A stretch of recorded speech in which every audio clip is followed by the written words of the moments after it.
Good evening, everybody. I'm Julie Evans. I'm the Executive Director of Roots and Roads Community Hospice Foundation, and we are so glad to have you with us tonight with our guest speaker, Martha Lundgren, who David will introduce in a few minutes. But to begin, I just wanted to go over the controls for tonight's meeting so you know how to toggle everything.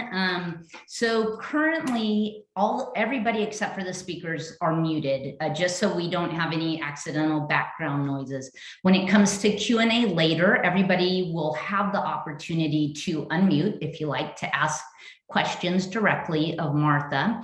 But for now, that feature is disabled. If you would like to be on camera, that little stop video camera icon, that's the way you turn on and off your screen to either allow us to see you or not. Hi, Ed. You'll see the chat feature there in the middle. That's where you would drop any questions or comments, whether if you're having a technical glitch or you don't want to forget a question, you can just put it in there and we'll come back to it. And then at the very top right, you see the little icon that says view. And that's the way that you can control what you see on the screen. So gallery view is where you'll see everybody who's in attendance. Or if you just want to see Martha, you could hit speaker view. So you'll see the screen and just Martha, or the screen and gallery, which is everybody. So that's kind of how you can toggle back and forth between those. So those are the tools. And next slide, Jen, thanks. So for those of you, I know many of you have been with us before, and I'm so happy for this community that we continue to create starting last year and then going forward. But I'll just remind those who may not have been with us before, Roots and Roads, our vision is to transform the end-of-life experience into the final act of living well. And of course, that means something different for each individual on that journey. But there are sort of three ways that we go about trying to transform the end of life. And one of those ways is through educational sessions about end-of-life issues, which is what we're doing here together tonight. Another way we try to transform the end-of-life experience is by providing financial assistance for folks who are on hospice care and their families. As you can imagine, the bills can be quite exorbitant. People have to stop working because obviously the patient is ill, and oftentimes their primary caregiver is a family member. So the bills sort of pile up while no income's coming in. So a lot of what we do is helping people get through that gap until they're able to get on to the Arizona long-term care system, which will help with some of those expenses. And then the third way we go about trying to transform end of life is by we provide modest grants for end-of-life care research or novel approaches, new approaches to care that maybe aren't currently approved. Back in the day, we did music therapy before it was really a standard of care in hospice. Currently, we support a non-pharmacological intervention for patients who have dementia and become agitated. So we underwrite the costs of things like weighted blankets and shower ponchos and baby dolls, things that have been shown to decrease agitation and improve comfort and dignity. So those are kind of the three ways we go about trying to transform the end of life experience for folks. Next slide, please. This is just some of the stats from the past year to give you an idea. Typically, we support financially about 100 families a year, 100 patients and their families a year through those financial requests. We don't interact directly with patients and families. We're interacting with their social workers, their nurse case managers, their chaplains, folks who know them well. Obviously with HIPAA, we're just sort of getting the bills and paying them and trusting that the staff at the hospices are elevating the requests that are, folks who don't have the money to make ends meet. We also do provide or underwrite the cost of grief workbooks for folks in the community bereavement programs. We help underwrite the cost of the We Honor Veterans program that many of the hospices participate in.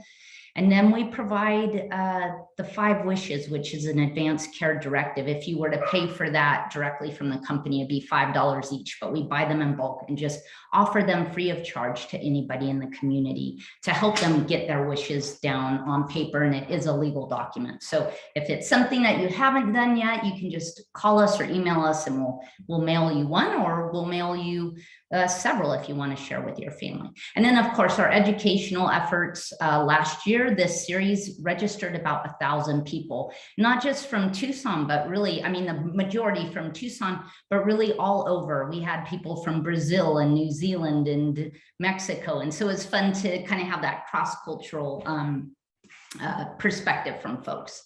And then I think now is where I'm going to turn it over to David Fife, our Director of Community Engagement, who will facilitate our talk with Martha. David? Thanks so much, Julie. Evening, everybody. It's really great to have you with us tonight. We love being able to have these sessions together and these conversations, and we love also being able to have it be free for everyone. But if you feel so moved, if you appreciate these sessions, Jennifer is going to place a link in the chat that you can make a donation to help sustain not only our educational efforts, but the support of patients and families who are on hospice as well when they need a little support along the way. Tonight, we are very grateful to have Martha Lundgren with us. She's from the Funeral Consumers Alliance of Arizona, and Martha takes her time to talk with groups like us, with folks throughout the community, to empower everyone with the information that we all need to make the best decisions possible around final arrangements, so that we are able to select those elements of our final arrangements that are important to us and to our loved ones, but also know those things that we don't need to pay for, or maybe extras that may not reflect those values. And so Martha helps us discern that process, and hopefully we do it in times before we're in a crisis or before we're in deep grief. So Martha, we so appreciate that you are here with us to be able to answer our questions and walk us through this so that we can all have the information that we need. So we're going to turn things over to you now.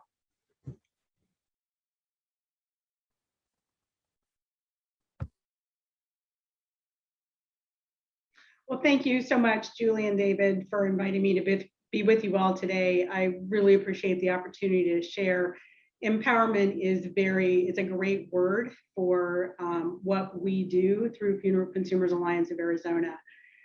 You all are such a great team, and events like this make such an impact on the community, and we really appreciate the opportunity to be part of what you're doing. So, when you get ready to make a presentation, one of the things you need to do is decide on some sort of a captivating opening, something that's going to get people ready to hear what you have to say and to take some action as a result. So I was trying to decide whether I would open with a positive and uplifting thought, or to tell a story that would scare you into action. And well, I realized that since you're already here ready to have a mortal conversation, when it's a topic that a lot of people just can't talk about, I can tell you don't scare easily. So we'll focus on the education, and I'll start with the positive approach and just put this thought in your mind. Grief is tough enough already. Why not try to bring some gentleness to grief by making it easier for others? Learning your rights and your options for caring for the body when someone dies and taking action based on what you learned today can help you do just that. So like any good presentation, you also have to deal with a little bit of housekeeping. So I wanted to let you know that I put together some resources that you'll see at the end of the presentation. Those will be mailed out to you because they're just too much to absorb through a presentation. So there are a lot of resources that I will mention, and you'll get those in a little while. Jennifer will send those out. So Funeral Consumers Alliance of Arizona, we're an independent consumer advocacy and education organization. We provide objective, accurate information about making final arrangements for someone when they die. It's important that you understand who we are and how we function as you listen to what I have to say today. We believe that everyone has the right to make dignified, meaningful, affordable arrangements that fit their values, like David said, and their budgets. We're not affiliated with any funeral home, though we do have contracted rates with several funeral homes as a member benefit. We don't receive any compensation from funeral homes. Do need to make a little bit of a disclaimer. Again, this is not unusual. I'm not giving legal advice. Please don't construe what I have to say about anything as legal advice. If you need a legal professional to help you with something, we very much encourage you to do that. So I'm going to focus on three things tonight. First is your rights. What are your rights when it comes to making arrangements for the body after someone dies? Second, some options that you may want to consider. And finally, things you need to consider when you're putting a plan together for those arrangements that does take into consideration your values, your preferences, and the widely varying costs of services that are provided by funeral homes. So let's start with your rights. In regard to your rights as the consumer, the purchaser of after-death care goods and services, the Federal Trade Commission's funeral rule provides the primary source of protections. Across the country, it's the baseline. Beyond the funeral rule, rights and resources for consumers vary by state. I have some especially good news for people in Arizona about what your rights are if you're in Arizona. And I'll share with you what that is here in a little bit. If you're not in Arizona, perhaps you're one that gets out of the summer heat and lives elsewhere in the summer, or you're a permanent resident somewhere else, just have a connection here. I'll also share some resources to help you fill in the blanks for the state that you reside in. You should also take into consideration what determines who's in charge when it comes to making plans and carrying out plans you may have made for after-death care arrangements. So we're going to start by looking at the Federal Trade Commission funeral rule. The funeral rule went into effect in 1984.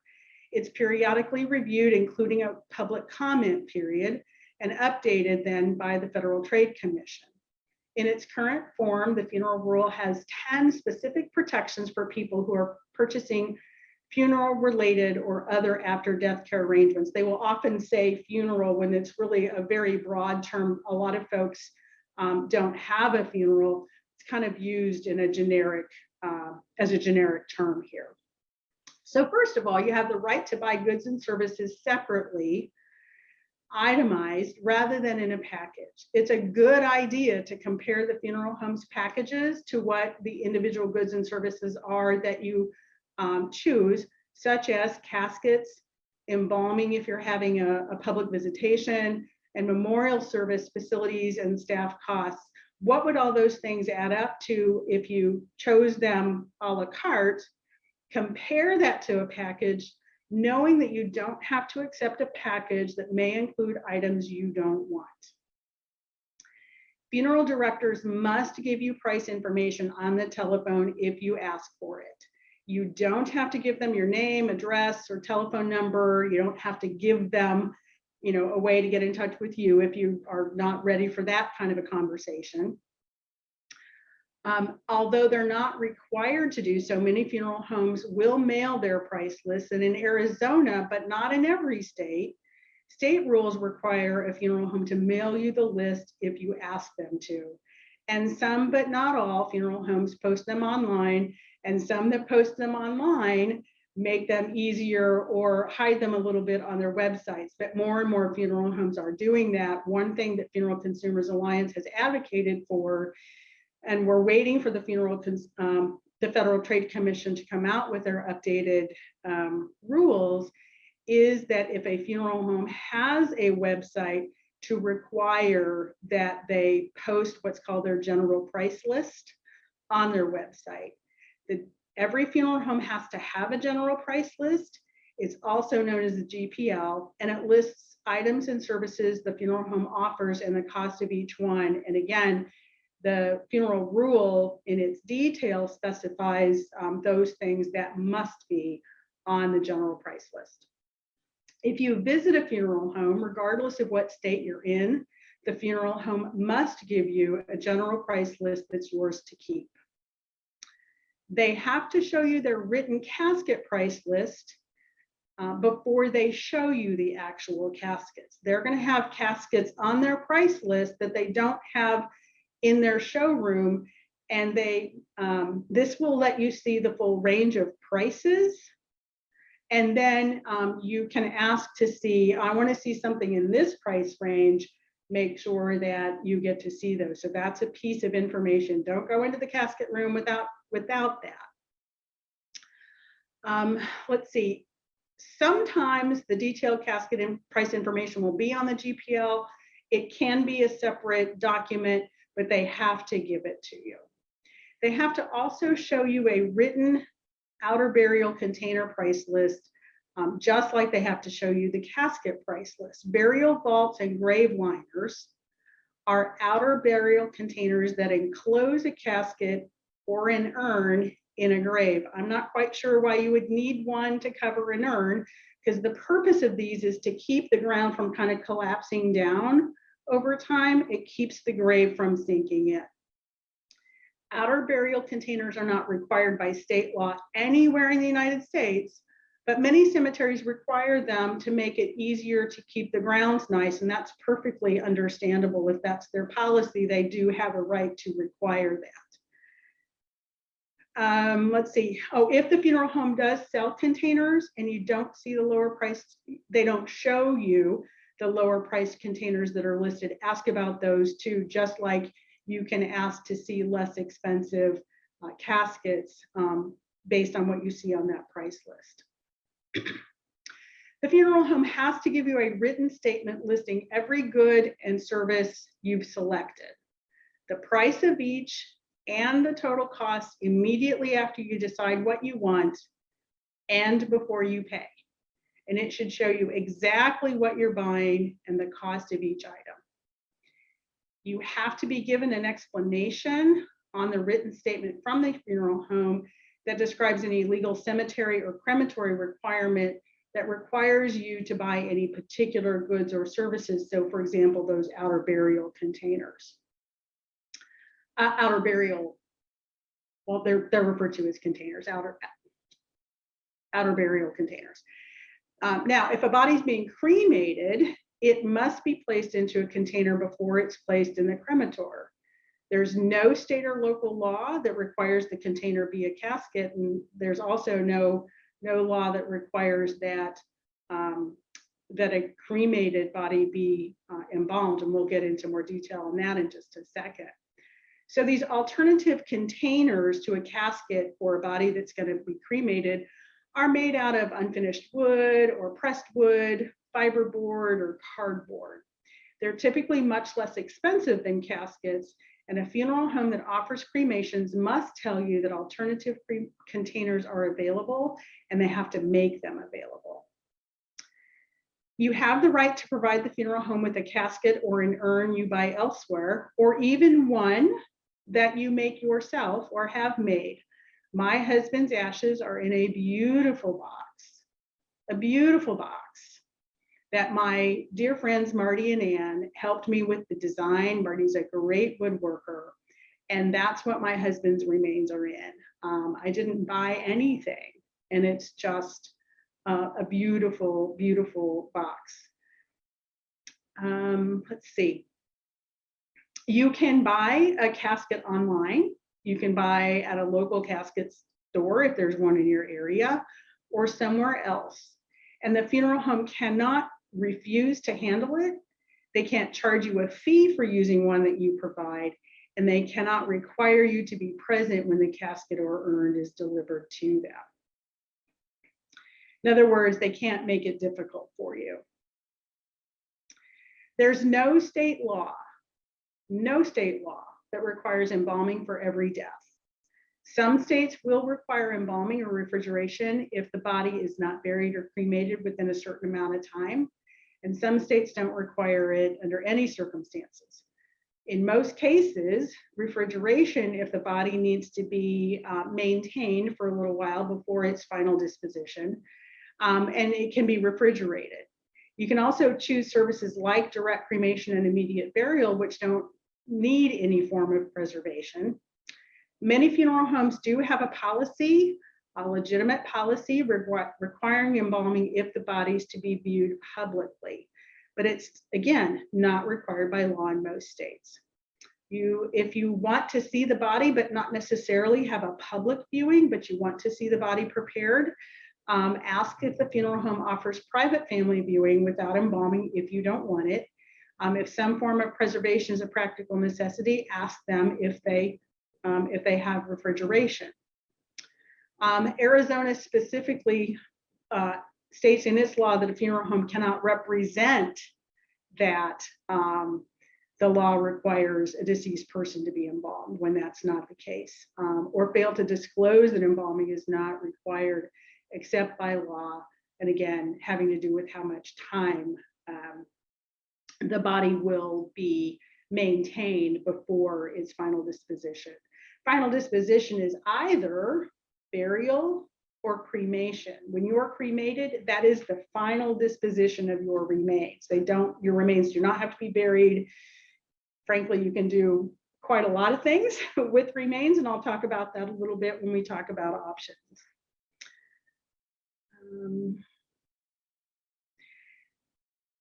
So embalming is such a commonly believed to be necessity that I'm spending a little bit of time on this here.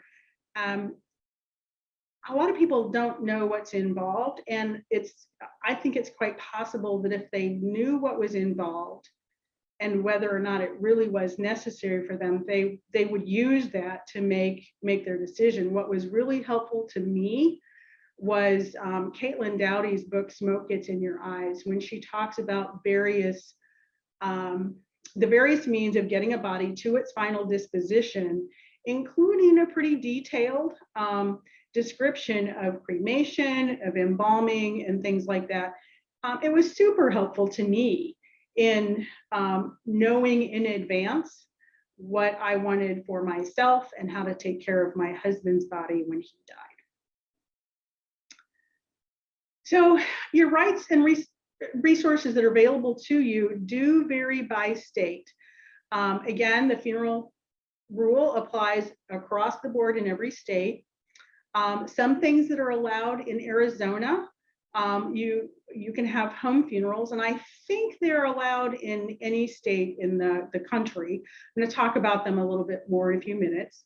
You can scatter ashes on private land with the property owner's permission, and you can also scatter ashes on public land, but a permit might be required, so you should check with the city or the county or the particular park or administrative authority for a public site that you might want to scatter ashes in. You can scatter ashes in the water, but it has to be at least 3 nautical miles from the shore, and you have to notify the EPA within 30 days of the scattering. Not quite sure why the EPA needs to be involved here, because these are inert, small amounts of matter. They are just kind of environmentally really pretty neutral, but that's the requirement. So just be aware of that.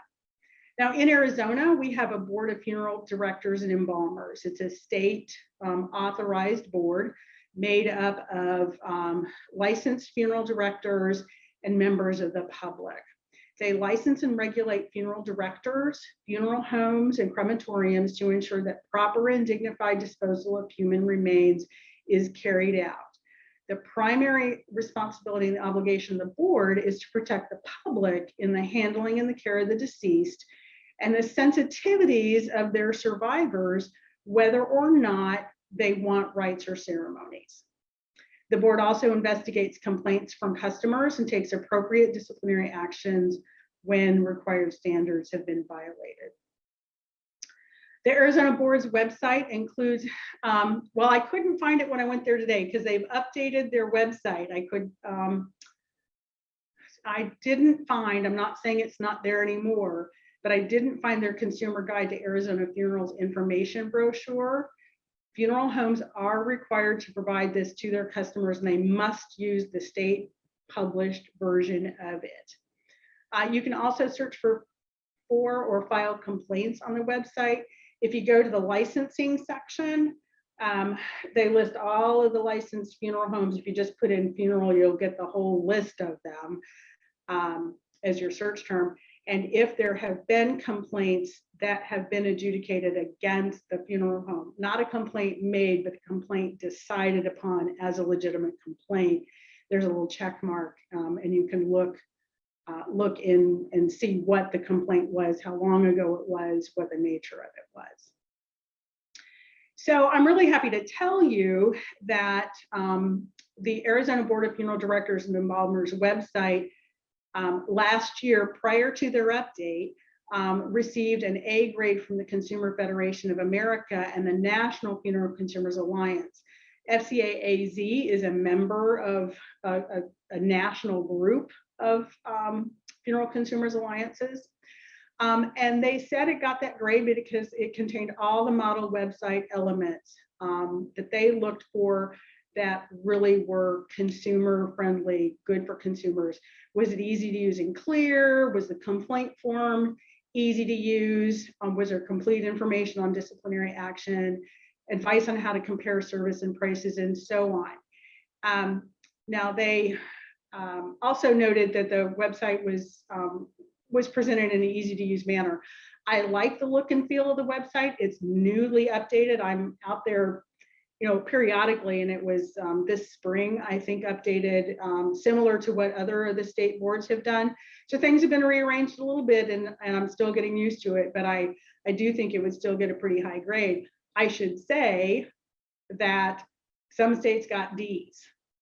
There were only a couple that got A's, and Arizona was called out. And I think that that's just great for the people of Arizona, that the board takes their responsibilities that seriously in such a public way. So another benefit for consumers in Arizona is that you do have a statewide affiliate of the National Funeral Consumers Alliance. I'm here speaking on behalf of Funeral Consumers Alliance of Arizona. The Alliance is an independent and objective source of information and education for consumers. We do presentations like this as often as we get the opportunity to. So thank you again for helping us get the word out and inform consumers, Julie and David. One of the things that we do is we prepare a statewide price comparison report periodically. We do it every few years. It's quite an undertaking for our little organization, 2 very part-time staff and some really, really good volunteers. We have consumer-friendly agreements for members with funeral homes, so that those who have chosen to be members of FCA have the option of going to a funeral home and using using a contracted rate. We don't get any financial benefit from the funeral home for having entered into this contract. It's for the benefit of our members. We publish a monthly e-zine focused on particular after death care topics and member newsletters. If you belong to an organization, a church, or another community group who would like us to make a presentation, please get in touch. Our contact information is going to be in the resource section at the end. So it's important to understand who's in charge. Let me tell you a little story. It's been about a year ago, we became aware of a situation where a gentleman in Tucson had died, and the family he was close to were making his arrangements, planning them with a funeral home in town. Unbeknownst to them, the gentleman's wife, from whom he was estranged, decided to enter the picture and took over making his funeral arrangements. She made decisions different from what the family he was close to knew what he wanted. However, because they were never legally separated and never legally divorced, she was entirely within her legal right to do this. It was very distressing to the family. What's the moral of this story? Make sure you finish what you start. So let's take a look at who's in charge. Normally, it would be the surviving spouse, unless legally separated, pending a petition for divorce or separation. You can give your right to have your funeral arrangements carried out. So you can pre-plan them, but somebody's going to have to do it when you die, no matter what plans you've made. You can give the person who has your power of attorney for healthcare or who has the durable power of attorney do it if they've specifically been given this authority. And I'll show you what it looks like on the Attorney General's form here in just a second. And then it goes down through a number of different family relationships. You can see them on the screen. It's really clearly spelled out, easy to read in the Arizona statutes. I want to call out a couple of them in particular. Let's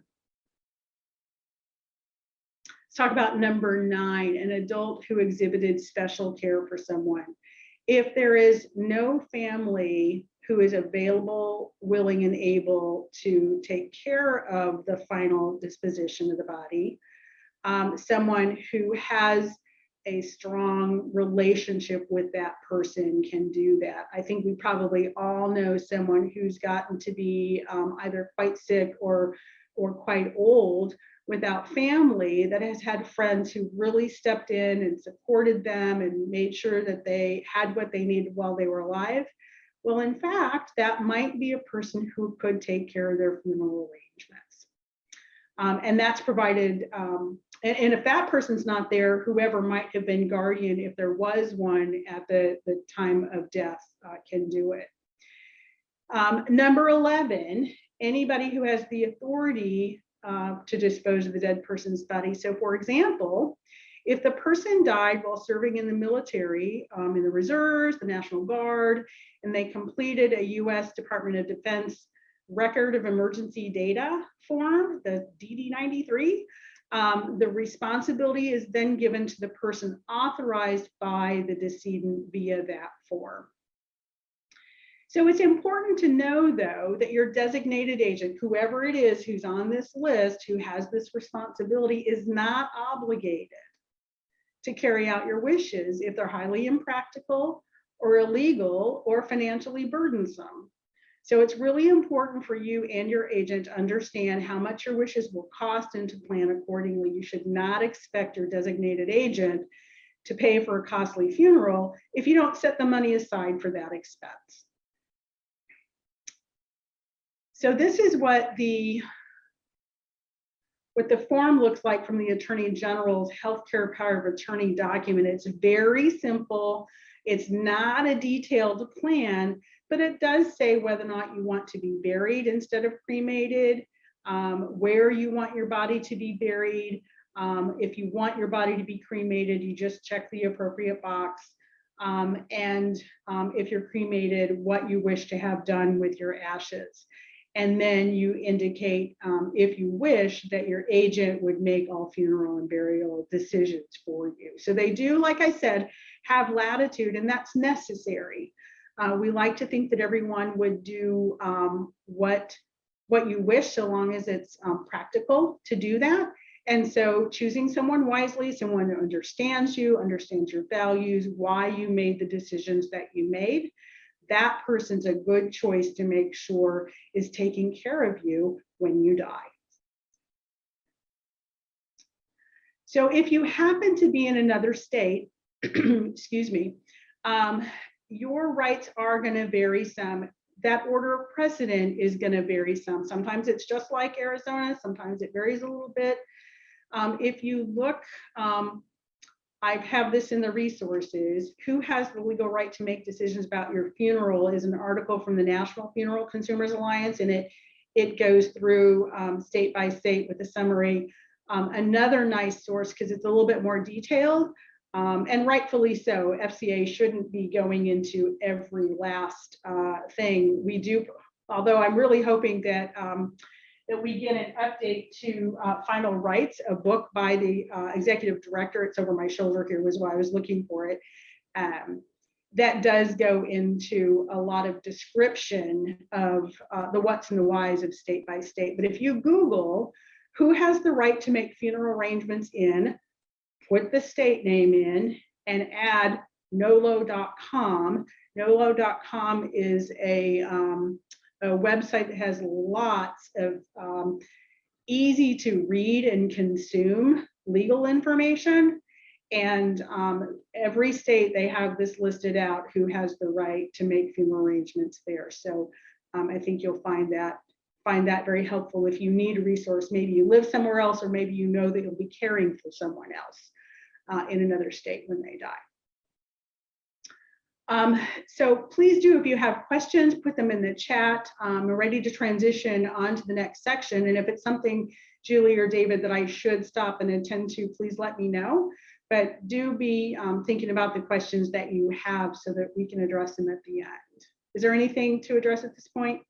Well, just one thing, maybe just to review quickly again. Someone had said that they put in the chat, I don't want anyone in my family involved. I want my friend, appointed person, agent to make decisions. So could you just very briefly just reiterate how they would make sure that that happens? So if it's something that is really going to go out of that order of precedent, there's a couple of things. One is I would definitely make sure you have your healthcare power of attorney. I suspect this person, I'm just going to suppose that someone who would make that question also would be particular about who's taking care of them if they're ill. Make sure you have your healthcare power of attorney and your advance directives done. Use the Arizona Attorney General's healthcare power of attorney to indicate what your funeral wishes are. Get that in writing, and quite frankly, I think this would be a really good time to talk to an attorney to make sure that you have communicated this well and correctly. You do not normally need an attorney to complete your advance directive or your medical power of attorney, but if you've got a situation that's that sensitive, frankly, I think you'd be well advised to talk to an attorney if you possibly can. If you can't afford an attorney, you might be able to find someone pro bono who might be able to help you. Martha, I just had one as well. If a person, say you're vacationing wherever and you die there, whose state takes precedence on the rules that are followed? I believe it's the state you die in. Okay. But I will say that things are really fairly consistent, fairly. Now, if there are two places that you're typically in, Arizona and someplace else, get really familiar, with that other place. We also have some resources for some published material for what to do if you need to transport a body, that sort of thing. So if there's some more specific questions, those would be great to call our office or send an email to the office and get some more information. Thank you. You're welcome. I think that's all we have right now, so I think we can go ahead. All right. So let's talk about your options. I'm going to talk about the most well-known ones, some things you might not have considered, some things that are not available to you yet in Arizona, but why you're going to want to know about them. So most people, I think, typically are going to think about cremation and burial, funeral, memorial services. So I want to define what these are because we're going to use these terms as we go, and they're fairly standard terms. A direct cremation is where the funeral home retrieves the body from the place of death. arranges and has the cremation carried out. They might contract with a different company for the cremation, and they return the ashes to the authorized person. There's no visitation, there's no service, none of that. That doesn't mean you can't add those things on, but the definition of a direct cremation is simply getting the cremation done and the ashes returned. A direct burial is similar. It's where the funeral home picks up the body and puts it in whatever casket has been chosen, and has the body buried in a plot that needs to be purchased. If you don't already have one, have the grave open and closed, that sort of thing. But again, no visitation, no memorial service, very straightforward. This is about caring for the remains, the final disposition of the remains.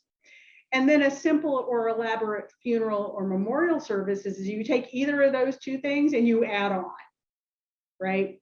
Whether or not you want a visitation, whether or not you want a church funeral or a funeral at the funeral home, whether you want to have flowers, whether or not you want to have, in any of these cases, an obituary published, those sorts of things. So those are the definitions. Those are the most common things that you kind of need to have some baseline knowledge of.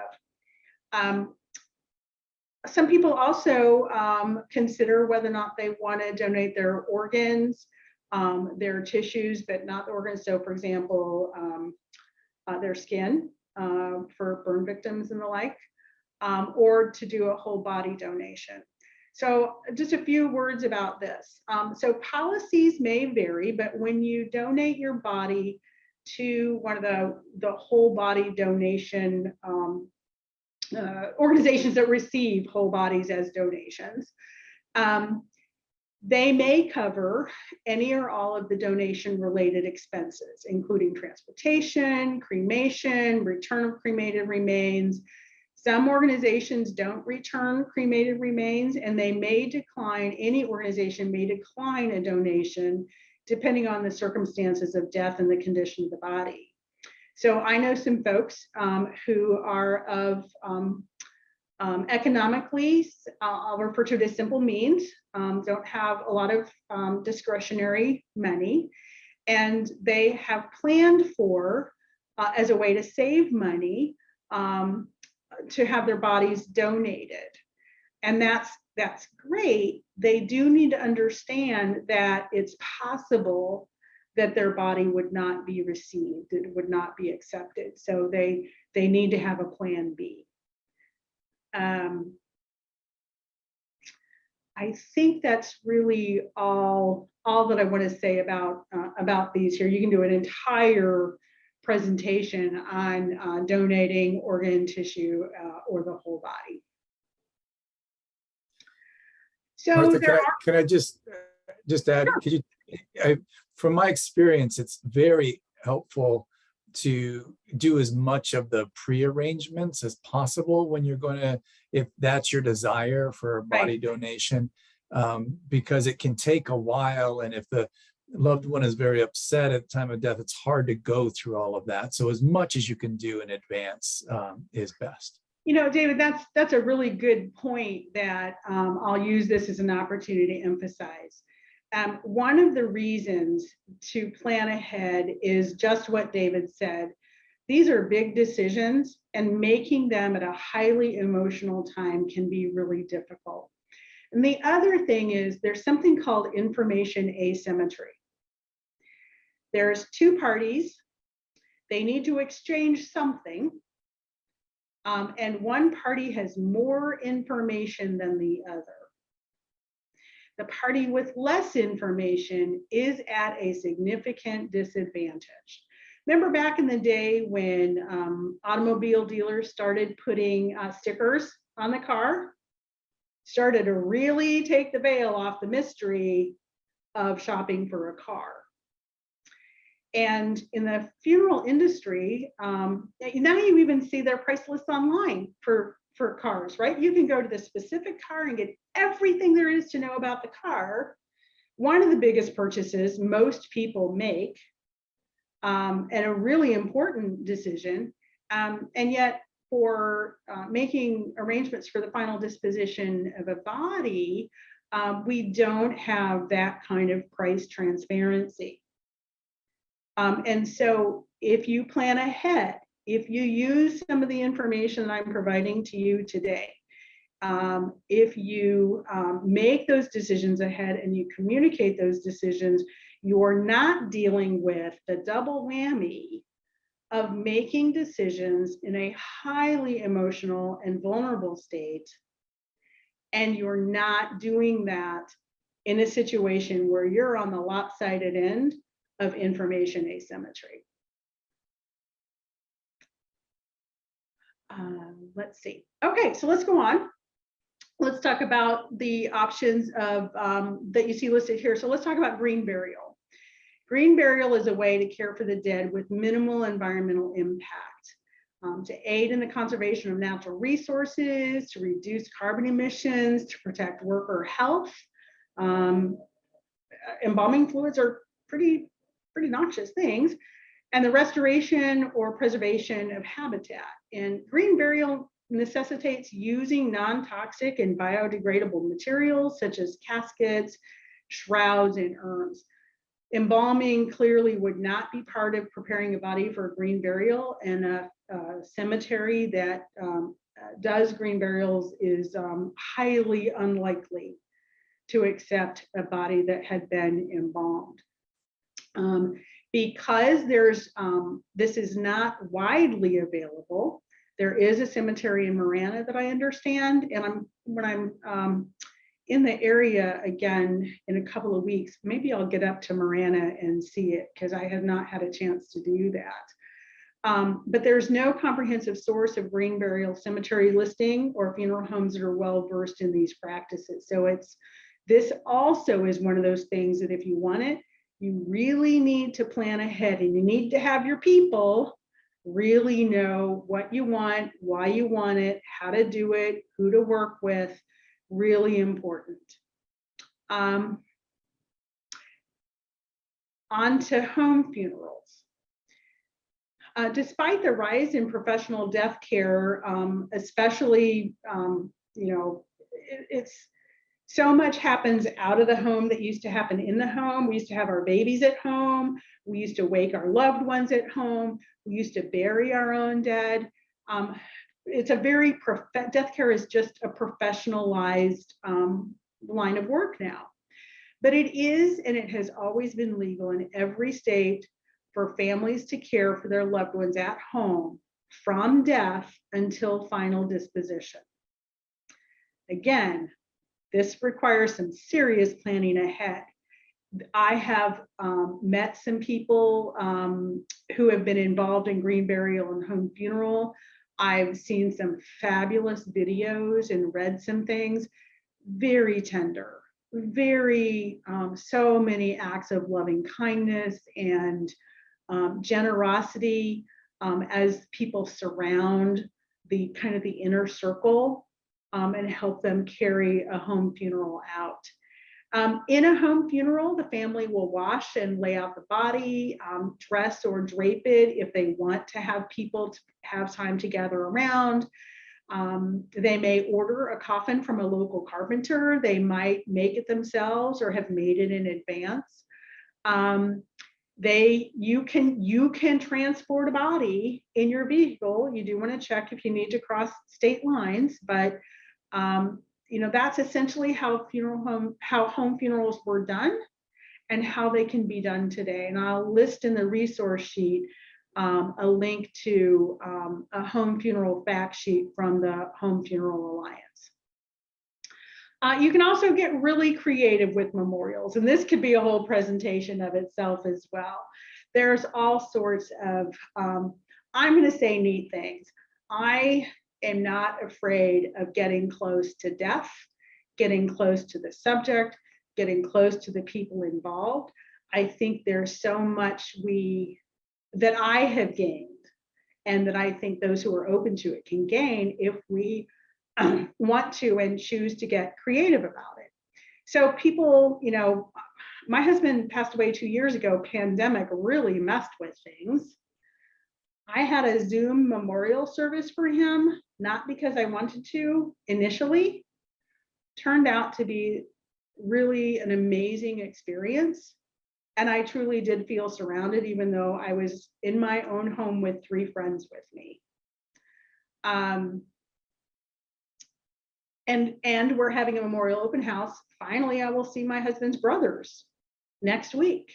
Finally, after more than 2 years. So I'm not done with this process. It doesn't have to be a one and done. People do things over time when they allow themselves to, and when they don't feel pressured by others to get it over with. So one of the things I'm thinking about doing, I don't know if you know this is available, is that I'm considering holding back some of my husband's ashes before I bury them this fall when I go back to Texas again, so that when I die, my niece can have some of my remains held back and put them in fireworks and shoot them off. It takes about 3 tablespoons, so it does not take much for a single firework. Is that the singular of fireworks? It's a thing. It's a thing. Just Google cremation fireworks and you will see how this can be done. So there are some almost and not yet options in Arizona. Alkaline hydrolysis, sometimes called water cremation. It's a chemical process that uses a solution of 95% water and 5% potassium hydroxide or sodium hydroxide to reduce a body to components of liquid and bone. And then the bone fragments are retained so they can be dried and turned into a substance that's very similar to cremated ashes that can be taken home. They're just as safe to have in your home as I'll refer to as conventionally cremated remains that are cremated with heat. From the early 1990s to the mid 2000s, alkaline hydrolysis was used only as a method for disposing of animal remains or human bodies that have been left to medical schools for research. So it's been going on for a while. More recently, states have been considering adding alkaline hydrolysis to the methods that consumers might choose for body disposition. It was illegal for use on human bodies in 30 states as of 2020, but a very recent development in Arizona. On May 27th, Governor Ducey signed a bill amending Chapter 32 of the Arizona Revised Statutes to make alkaline hydrolysis a legal means for the final disposition of human remains. The Arizona Board of Funeral Directors and Embalmers is charged in the bill that made this legal, including, so they have the same oversight for alkaline hydrolysis as they have for funeral directors and embalmers and cremation. So basically what they did was they just expanded the statute that covers that to include alkaline hydrolysis. Now there's some things that board has to do before they've got some procedures and some licensing things that they have to work out. They're charged with getting that done. So we don't know just when there will be a licensed facility go online in Arizona. We don't know where that will be. We don't know when that will be, but FCA AZ will be monitoring for that because that's something we will want to let our members and the public know when it happens. So natural organic reduction is not available in Arizona. It really hasn't caught on as much nationally as alkaline hydrolysis has. As recently as October of last year, it was legal only in Colorado, Oregon, and Washington, Though it is legal to ship a body to a state that has another process, it's not legal in your own state, you can, then you have the expense. So if your concerns have to do either with money or ecology, those might not be options for you. And I would mention that I would, especially at the beginning, expect that alkaline hydrolysis, until it's much more common, to be more expensive than other options. If your values, if it lines up with your values and you can afford it, I think we will see consumers who have those options, who have those values, begin to adopt it when it's available to them. So natural organic reduction works like this. So it's similar. I mean, it's also known as human composting. For a period spanning several days or weeks, and there's a cylinder that contains the corpse. It's periodically rotated, just like you do when you're composting for your garden. It disperses the oxygen to aid in the decomposition process. There's one facility that mixes in a blend of fungi and protozoa and bacteria to accelerate the breakdown of the remains. They keep the cylinder at a certain temperature. I think it's between about 130 and 160 degrees Fahrenheit to make it safe and efficient. And that's, it's the same process whether you're talking melon rinds or human bodies. Our bodies were built to decompose when we die. And this process simply kind of lines up with that understanding of how the human body works. All right, so those are the almost and not yets for Arizona. I was pretty excited to see that Arizona has now added the alkaline hydrolysis. So now what? There's some things that you're going to want to consider next. We talked a little bit about basic services. I'm going to go into that just a little bit more. Shopping around, planning ahead, talking it over, some essential next steps. So this picture here, this is available on the Funeral Consumers Alliance website when you go to our price comparison reports.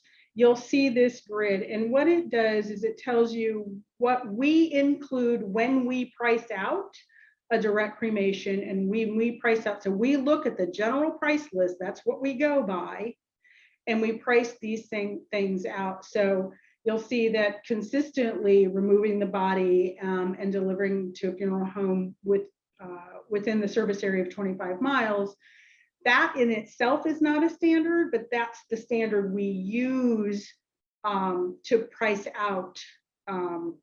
So you always have to consider, well, do I need the body transported farther than that? That might cost more.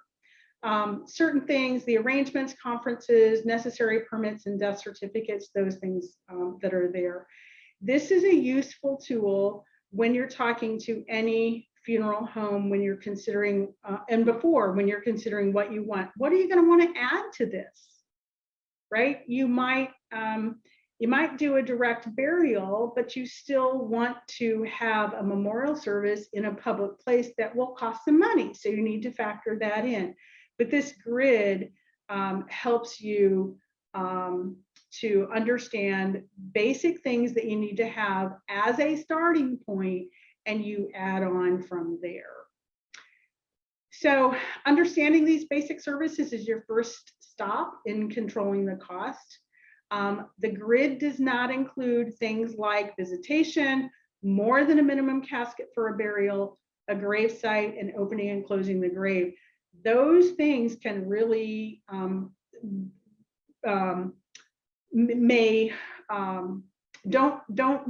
underestimate the cost of those items or the need to arrange them ahead of time if they are things that you want. The last report we did that's published on our website was from data from 2019, and we're gearing up for our next study. It's pretty involved. We're a small organization. It's important to us that we get it done, and we're gearing up for that. So it's important to understand that not only prices may vary, prices do vary quite a lot. In Southern Arizona, I'm going to use that as our example here. You can see in bold that a low of $645 to a high of $3,285. And the least expensive funerals are not necessarily in our lower income parts of our Southern Arizona area, which is really interesting to me. Direct burial ranges from about $1,000 to $4,500 in Southern Arizona. And for a full funeral, again, before the cost of the grave itself, is a 248% difference from $2,700 to $6,700. We're talking real money here. And my point as a representative of Funeral Consumers Alliance is not to say the point of it is the money. I'm not trying to say cheap. That is not my point. It's important for people to understand the economics of this so that they can make informed decisions. If they're the people who should decide what the right amount of money is to pay, and not assume that all funeral homes charge the same amount of money. It's really important. All right, so I do want to talk a little bit about planning in advance, not paying in advance. So there's funeral homes can sell a prepaid funerals, and they use things like a funeral trust, which fixed the costs at today's prices. They can keep up to 15% of the contract price for administration of funds and 10% of the interest. So they are making money on the money that you have essentially invested with them and committed to that. There are non-fixed price funeral trusts. There are insurance funded plans. These may or may not be portable. When the video of this is sent out, you'll have a chance to pause here and look at this in detail. I think it's a little too much to really go into in detail right here, but you can pause it at that point and take a really good look at it. One option people do not realize that they have is to get a payable on death account at their bank or their credit union. That's what Funeral Consumers Alliance recommends.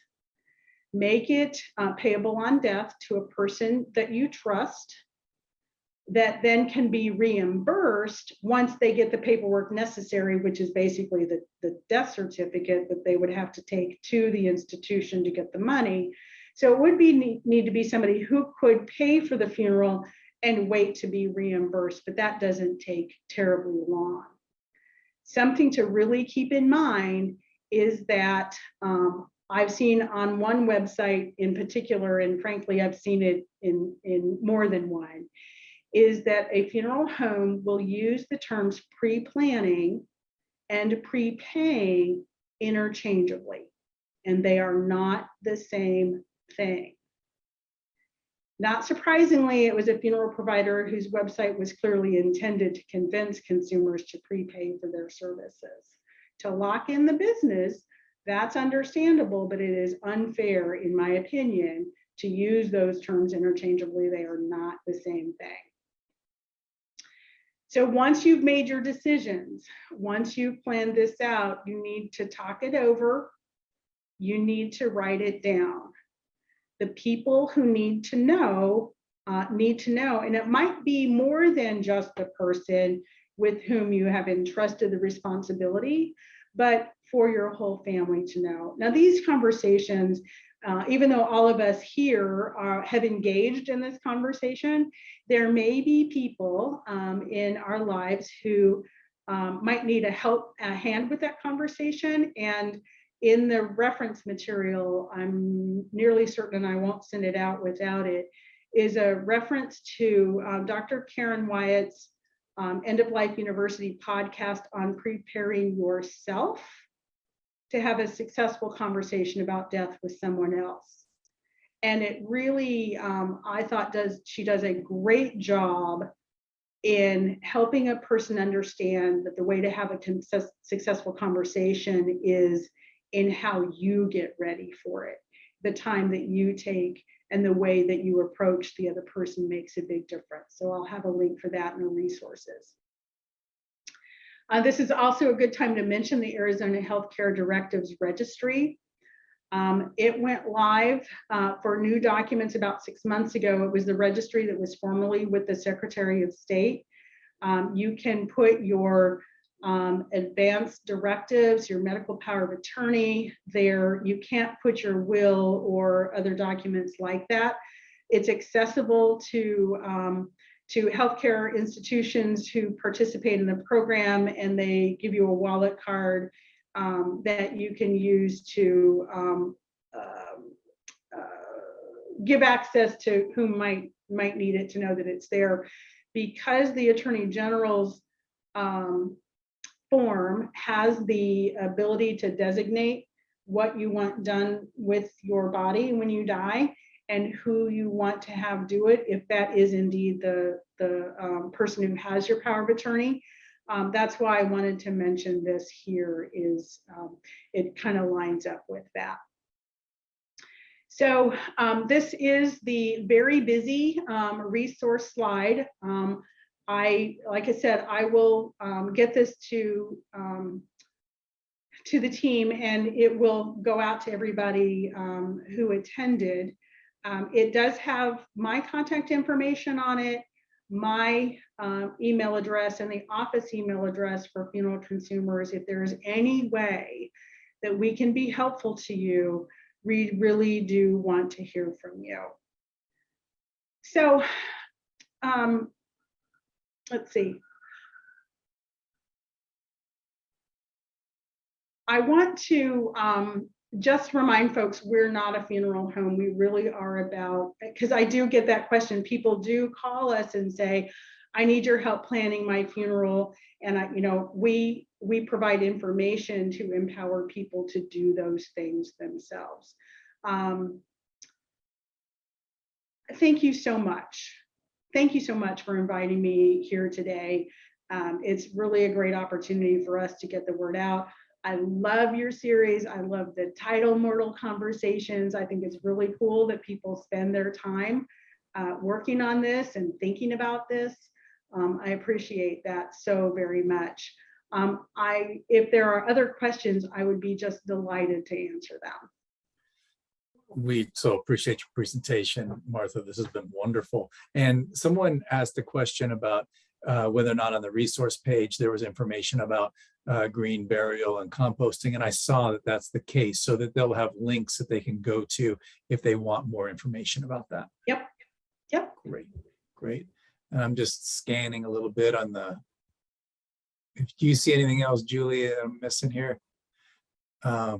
Somebody said, if I die in another state, I prefer the least restrictive, least cost, I guess, for donation then. But like you said, it sounds like you really want, if you know you're going to be in another state or spend significant time there, you want to familiarize yourself with what the laws are, and then just to know what the options are for you to make arrangements for that.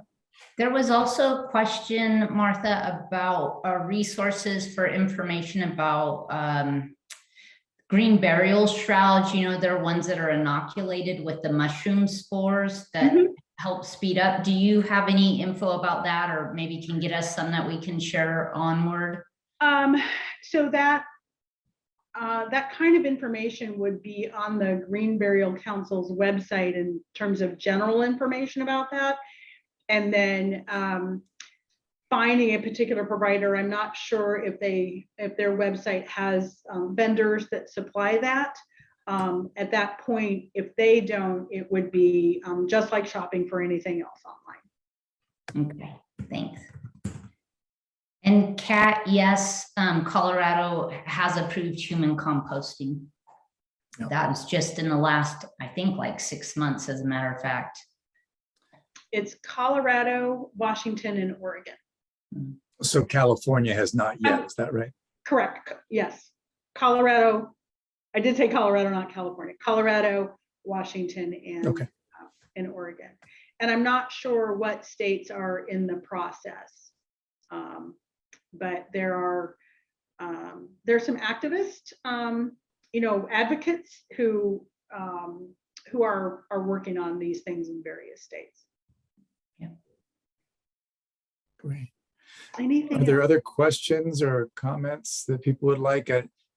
Jennifer, can people unmute themselves now? Is that in? We can do Yes, that. you can unmute yourself if you have a question.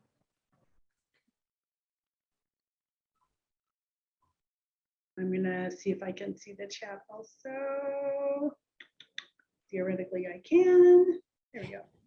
Maybe Martha, can you help me understand too? So, there's the whole surrogacy. If you don't have a designated person to make those decisions, does the decision or the authorization for cremation, is that more difficult, or funeral homes less open to that because there's no going back? If there's not a family member who can sign off on that? Do you know anything about that? This is the legal precedent in Arizona. Okay. So if you know you're gonna fall kind of, far down that list, I think the most important thing, if you plan to stay put, is to pre-plan with a funeral home. We do recommend prepaying under one circumstance, and that's if you need to wind down your assets for Medicaid eligibility. Mhm. Funeral directors are by and large just really, truly wonderful people. Mhm. And if you say, I do not wish to prepay, I wish to pre-plan, and this is the person who's designated, who I've designated to do this, and help them understand, I'm not married, I don't have any children, whatever, this is the person who's going to do it. It's just as much about good communication as any other part of this is. Thank you. Oh, somebody says that as of this month, Vermont just legalized human composting. Doesn't surprise me at all that Vermont would have gotten that done. Yeah, and she also said that thought that California did as well. So maybe those are brand new developments that just haven't been widely publicized yet. Yeah, and most of this, I believe at least 2 of the 3 that I had mentioned has just been in the last year or 18 months. So, things are moving along in that regard. Right on, right on. Well, I think, oh, Alan? I was just going to say, I grew up here in town, and I remember in the 50s, they used to go door to door and sell plots in some of the graveyards here in town. Mhm. My parents, I think, bought theirs a long time ago. So maybe that sort of trickled down to myself and my wife. We have a prepaid plan that will transport us from anywhere we might be, and everything's prepaid and everything's ready to go. And so we decided, as many people don't want to leave the burden with their loved ones and the people left behind. Mhm. And after your description, I think you made it simple and easy to understand, yet still in the time of stress, it's Mhm. nice that in our minds that we have everything pretty much taken care of. That So I can, in right, so fact, I can, if you'd like to come over, I have our urns in the living room. oh. And as So I can make recommendations, and one of the most important recommendations I can make is that you be informed by your values. And that's clearly something that you did. Right. And I very much appreciate that. So I was just saying, if people are trying to get around this thing about, I don't want another thing to worry about, it's sort of a nice way to do it. Yeah. Yeah. Yep. It's not a transaction that most people have a lot of experience with. So it's they just people don't necessarily feel well informed. It's certainly probably not covered in high school home economics or consumer education. I did want to mention, because I think this is really interesting. You mentioned about how your parents had their plots and how you and your wife have made these arrangements.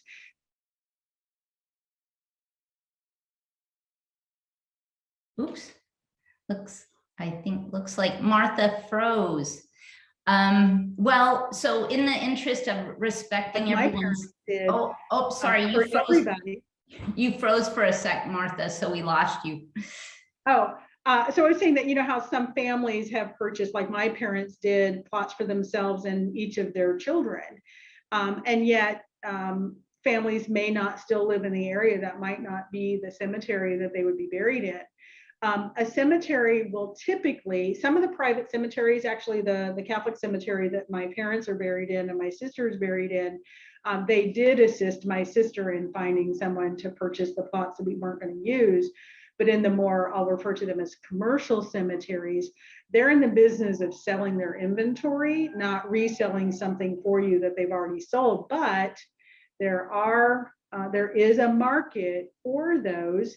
And I don't think I have it on this particular slide, but a simple Google search will find just how can I sell a burial plot I won't use.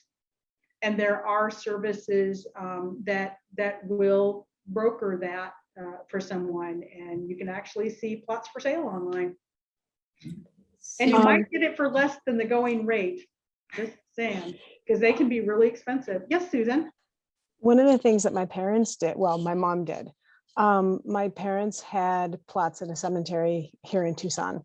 And then they decided years later that they wanted to be cremated and have their remains in the memorial garden at their church. So when my father died, my mom honored his wishes and his ashes are in the memorial garden, but she donated their double plot to the Homicide Survivors Network, so that people who have to make this decision at a very, very difficult time, and it's never easy, but especially with a violent death, that there were two plots for two families that might need it. So that's another option. If you have a plot and you change your mind, you can actually donate it. What a very kind thing your parents did. Very kind. Well, I'm, Martha, so grateful to you. This has been an amazing educational opportunity for us to learn, and just want to express our gratitude for your time and your expertise and sharing with us. And I know you're on Eastern time, so it's getting late there. And I want to thank all of you who have joined us tonight. We are taking a hiatus for July and I believe August as well. Jen, do we have the upcoming, when we come back in September, we'll have a session on the particular needs of LGBTQ community. And then do we have one for, there we go, in October. So Dr. Mary Frances O'Connor, who's teaches at the U and has been really active in the end of life community here. She recently published a book about how our brain changes through, the grief process. So we hope that you have a beautiful summer, that you find fun ways to stay cool, and that you come back and join us when it cools down a little bit in September. Can I say one thing, Julie? Yeah, Can I say one thing? Yeah. So, but later this month, we are beginning to plan our 2023 series. Oh, yeah. So if there are ideas or topics that you would like to see presented in the following year, please email us your ideas. And the more specificity, the better. If you have ideas about certain speakers or presenters, not just the topics, that would be wonderful. So we really appreciate your input on this. Yeah. And I want to say one more thing. As vice president of the board, I'd like to say it's great to host something like this. But again, if you can contribute to our ongoing programs, we greatly appreciate it. They've been well received. We have a number of people in the community helping us along with what we're doing. So every little bit helps. Yeah. Thank you so much, everybody. We appreciate you very much. Have a lovely evening, and we'll look forward to seeing you next time. Bye, Bye. everybody. Everyone.